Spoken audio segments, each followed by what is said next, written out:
Téné Brahima Ouattara. L'exhortation à la maturité civique.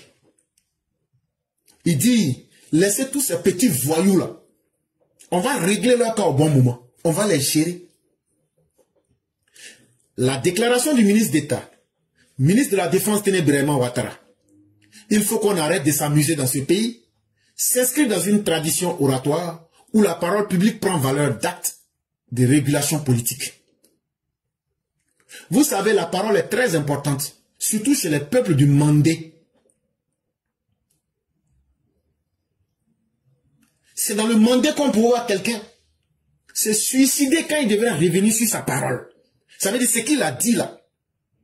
Quand lui-même il constate que sa parole ne va pas tenir là, il préfère se suicider. Mais ce qu'il a dit là, c'est ça qu'ils appellent Sayaka Fissani Maluyae. Ils disent, nous préférons la mort à l'humiliation, ou bien à ravaler ce qu'on a dit.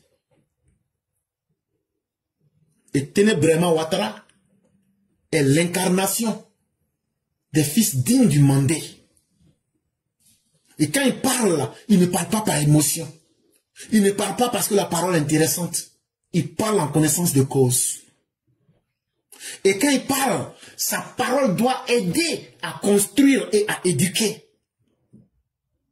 Quand il dit, il faut qu'on arrête de s'amuser dans ce pays. Donc il y a des gens qui s'amusent dans ce pays. Donc il y avait une culture de l'amusaille. Je ne dirais même pas de l'amusement, mais de l'amusaille dans ce pays. Mais il aurait fallu qu'on ait des hommes, des vrais garçons, pour rappeler aux Ivoiriens que la culture de l'amusement s'est terminée. Maintenant là, allons droit au travail, allons droit à la responsabilité. Dans le contexte de la campagne présidentielle de 2025, cette phrase prend valeur d'avertissement républicain. Elle se veut un appel à la maturité civique et au sens du devoir et à la responsabilité collective. Chers parents, est-ce qu'il y a une chose qui est plus belle que de voir des responsables politiques qui disent à tout le monde, à quelque niveau que vous soyez, soyez des gens responsables. Soyez des gens qui gagnent en maturité. Soyez vous-même en assumant votre responsabilité en société. Là où les autres prônaient l'irresponsabilité, où les autres prônaient le désordre, où aujourd'hui les opposants sont en train de prôner le chaos, les dirigeants ivoiriens restent fermes dans leur position. La parole d'honneur donnée doit se faire respecter. Le ton adopté n'est pas celui de la menace, mais de la fermeté éclairée. Et cette parole-là, il n'a pas menacé quelqu'un. Il n'a pas dit, voilà ce qu'on va vous obliger à faire. Il dit simplement, regardez autour de vous-même et ayez conscience de votre responsabilité dans notre société. Ce n'est pas à nous de vous faire la morale, mais sachez aussi que on ne va pas aussi menacer quelqu'un, mais nous n'allons pas ravaler nos propos. La fermeté sera là et ça sera pour éclairer tout le monde.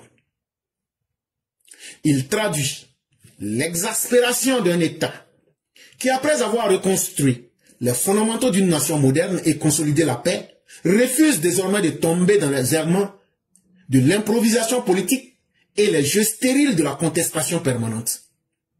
Quand on a vu ici l'époque des irresponsables politiques, ceux qui se sont amusés avec le destin de la Côte d'Ivoire, ceux qui ont improvisé parce qu'ils n'étaient pas préparés à la chose politique, à travers les propos du ministre Téné Brahima Ouattara, vous comprenez que nos dirigeants actuels sont des gens qui se sont préparés, sont des gens qui comprennent le sens de leur responsabilité face à l'histoire et aussi dans le présent, et ne sont pas prêts à ce que ceux qui ont été des irresponsables puissent venir nous imposer leur désidérata ou bien leur petit caprice. On n'acceptera pas. On n'acceptera pas. La parole qui a été donnée là, quand le président Ouattara a dit on va protéger les Ivoiriens là, nous on ne va pas avaler notre parole. C'est ce qu'on est en train de vous dire. Si vous n'avez pas été capable de respecter les Ivoiriens, vous n'avez pas été capable de protéger les Ivoiriens, parce que vous n'avez pas été capable de respecter vos engagements vis-à-vis des Ivoiriens, à travers le président Ouattara, la parole qu'il a donnée aux Ivoiriens, il n'y a aucun errement. Il n'y a aucune improvisation qui sera faite pour qu'on puisse céder aux contestations stériles, inutiles des personnes qui sont en train de défendre leurs intérêts personnels. Jamais. Et ça, peut-être que vous sous-estimez notre détermination. Mais vous savez ce que vous êtes, mais vous ne savez pas ce que nous sommes. Mais c'est en face de la réalité, quand vous allez voir notre détermination et quand vous allez voir notre réaction, c'est là que vous allez savoir qu'il ne fallait pas s'amuser. La phrase, sous son apparente simplicité, révèle d'une gravité certaine. Sous son apparente simplicité, elle recèle une réalité. Dense de sens, le verbe s'amuser évoque ici une attitude politique marquée par l'irresponsabilité, l'insouciance périleuse face aux intempéries de la stabilité nationale. Voilà des politiciens qui non seulement ils ne valent rien, ils n'ont rien fait. Eux-mêmes, quand tu leur demandes qu'est-ce que vous avez fait pour la Côte d'Ivoire, ils ne sont pas capables de te dire ce qu'ils ont fait. Aujourd'hui, c'est eux qui veulent venir s'amuser avec la stabilité du pays. C'est eux qui veulent venir utiliser leur irresponsabilité, leur insouciance pour s'amuser avec le destin de 32 millions d'Ivoiriens. On ne s'amuse pas avec tout. On ne s'amuse pas non seulement avec sa parole donnée, mais on ne s'amuse pas avec la vie de ceux qui nous ont fait confiance. Et en disant cela, le ministre Téné Ouattara est en train de critiquer les dérives de la liberté d'expression que les gens utilisent pour passer directement dans les désordres, dans la contestation, dans le verbiage, et surtout, je vais même dire cela, dans l'irresponsabilité, que ce soit verbal ou civique. Et c'est surtout aussi une méthode de provocation. Mais celui qui sert à la provocation est un immature. Or, à la tête de notre État, ce sont des personnes profondément matures. C'est parce que les opposants sont des immatures qu'ils sont dans l'amusement et dans l'amusaille. Mais nous n'allons pas les suivre dans leurs amusements.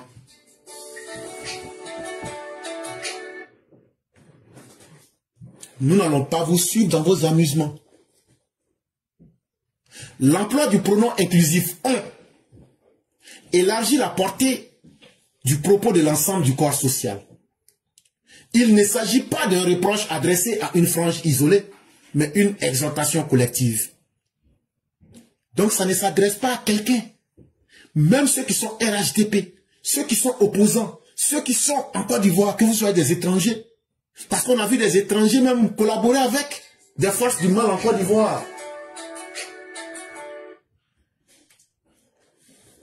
On a vu des étrangers collaborer avec des forces du mal en Côte d'Ivoire. On ne va pas céder et on ne va pas se laisser distraire. Mais c'est vous qui pensez que le « on » là, c'est un pronom indéfini. Ça peut être tous les citoyens, ça peut être chacun d'entre nous, ça peut être les opposants, ça peut être les opposants, ça peut être les étrangers, ça peut être chacun. Enfin, la tournure impérative, il faut instaurer une norme morale et politique, celle du devoir de responsabilité, fondement d'une démocratie adulte. Quand il dit « il faut », il invite et il impose une valeur morale à tous ceux qui sont des personnes adultes ou bien des personnes qui disent qu'elles sont des politiciens et qu'elles veulent conduire le destin de ce pays. Il faut que vous ayez de la responsabilité. Il faut que vous vous comportiez comme des adultes et non comme des amuseurs. Parce que l'histoire récente de la Côte d'Ivoire, quand tu regardes d'où nous venons, on ne vient pas de n'importe où. On ne vient pas du paradis. Nous venons de plusieurs années de guerre civile. Nous venons de plusieurs crises post-électorales. Nous venons de plusieurs années de fractures sociales. Nous venons d'une Côte d'Ivoire qui était effondrée économiquement. Et donc, ce n'est pas dans l'amusement qu'on a pu remettre les pays sur les rails. Depuis 2011 jusqu'à aujourd'hui, c'est avec beaucoup d'efforts qu'un vaste processus de reconstruction a été mis en place. Et pour réussir cela, il a fallu partir sur 3 bases. La stabilité, le développement et la modernisation. Non seulement nous serons fermes sur la stabilité, mais on ne va pas reculer face à la modernisation et au développement qui est déjà enclenché. Parce que quand tu décides de conduire le destin des hommes, tu décides aussi que ta parole là, tu ne puisses pas les tromper avec. Aujourd'hui, les Ivoiriens voient les progrès qui ont été réalisés. Aujourd'hui, les Ivoiriens voient le changement en termes du capital humain. Aujourd'hui, les Ivoiriens voient ce qui a été fait en termes de gouvernance politique et économique. Et chacun peut témoigner d'un changement de cap historique. Chacun sait aujourd'hui que la Côte d'Ivoire d'hier, quand on regarde aujourd'hui, on voit que c'est deux gestions complètement opposées. Ça veut dire que ce sont des gens matures qui ont conduit les Ivoiriens à un stade de maturité nationale. Ça veut dire que les vieilles pratiques idéologiques, les vieux réflexes de confrontation qui ont fait que notre pays était tombé là, ne peuvent plus prospérer en société. Ça ne va plus marcher. Donc dire qu'il faut qu'on arrête de s'amuser, c'est rappeler à chacun et à tous qu'on doit couper avec les mauvais comportements du passé, la confusion, le désordre, l'irresponsabilité. Il faut qu'on arrête avec tout ça. La démagogie, la concussion, l'instinct grégaire. Ça, cette époque-là, elle est terminée. Ça s'est arrêté le 11 avril 2011. La phrase tenue par le ministre de la Défense est un marqueur d'une nouvelle étape. Comme de la manière Jésus est né, et puis on dit, bon, à partir de la naissance de Jésus, c'est l'an zéro, là. C'est ça, il est en train de vous dire comme ça. Les nostalgiques du passé, du désordre, là, vous n'allez plus pouvoir progresser. Ceux qui pensent que eux, chez eux, la démocratie, c'est le passage d'une démocratie de défiance à la confrontation. Ceux qui sont inscrits dans la démocratie de l'irresponsabilité, ça là, vous n'allez pas pouvoir faire ça. Mais celui qui est vraiment sérieux ne parle pas beaucoup. La personne parle et elle trace les lignes et elle continue son travail. Vous pouvez bavarder, vous pouvez rêver, mais vous n'allez pas imposer vos désirs aux Ivoiriens. Ça, faites confiance aux Ivoiriens et faites confiance à ceux qui dirigent l'État. Mais les propos du ministre encore, si on veut les exploiter, ça appelle à une lecture politique et sociologique. Sur le plan politique, non seulement il nous invite à changer, à quitter les mauvaises méthodes, mais à surtout utiliser les nouvelles méthodes que nous voyons. Ça doit nous amener à être responsables. Qu'on ait échoué auparavant ou pas, quand on voit ce que la Côte d'Ivoire est devenue aujourd'hui, ceux qui sont à la tête du pays, s'ils étaient des amuseurs ou ils étaient des irresponsables, on ne serait pas là aujourd'hui. Donc, nous avons donné une identité à la Côte d'Ivoire. Les Ivoiriens savent aujourd'hui où ils s'en vont. Nous ne sommes pas à la recherche d'une identité. Aujourd'hui, la politique, la vision que le président Ouattara a imposée là, chacun sait aujourd'hui où on va. On est dans l'identité de l'efficacité. En politique, quel que soit ce que vous dites, si vous ne donnez pas des résultats, votre politique échoue. Aujourd'hui, là, nous sommes un gouvernement qui arrive à convaincre les Ivoiriens que leur survie est possible. Et que cela, on peut arriver à cela avec des performances concrètes. On n'est plus dans le bavardage. On n'est plus dans la rhétorique. On est dans les résultats concrets. On dit, voilà ce qu'on avait dit, voilà ce qu'on a fait. Et là, ceux qui sont restés cloîtrés dans l'amusement et qui veulent rester dans la légèreté politique, dans le populisme, dans les réflexes identitaires, dans les manipulations émotionnelles, c'est eux qu'on invite au sérieux. C'est eux, on leur dit, réhabilitez-vous en utilisant les vertus cardinales du développement. Devenez simplement des humains qui vont donner leur vie au travail, qui vont donner leur vie à la discipline, qui vont donner leur vie à la responsabilité, en se disant que la prospérité nationale et la vie en communauté, chacun de nous doit apporter sa part et ne pas être source de menaces ou même de nuisances pour les autres. Si je ne peux pas faire le bien, je ne dois pas être celui par qui le mal passera. Et faites-nous confiance. Notre résilience au projet collectif, elle est là et elle est propre et on ne voit pas quelqu'un qui pourra nous détourner de cela. Les propos du ministre Téné-Braima Ouattara sont un condensé de la philosophie de l'État actuel qui est parvenu à sa propre maturité. Quand vous regardez le gouvernement du président Ouattara là, est-ce que ce sont des plaisantins comme ce que vous aviez l'habitude de voir? C'est un gouvernement de mission qui a aussi compris sa responsabilité vis-à-vis du peuple. Ils ont aussi la responsabilité d'enseigner le peuple. Et donc là, l'époque de ceux qui improvisaient, ça c'est terminé. C'est maintenant l'époque de la rigueur démocratique. Arrêtez de s'amuser. Reviens à préserver les acquis de paix. Reviens à préserver la crédibilité internationale de notre pays. Et arrêter de s'amuser signifie aussi refuser toute régression idéologique. Tout ce qui peut nous faire repartir en arrière là, on n'est plus dedans. Et le gouvernement aujourd'hui inscrit dans ça.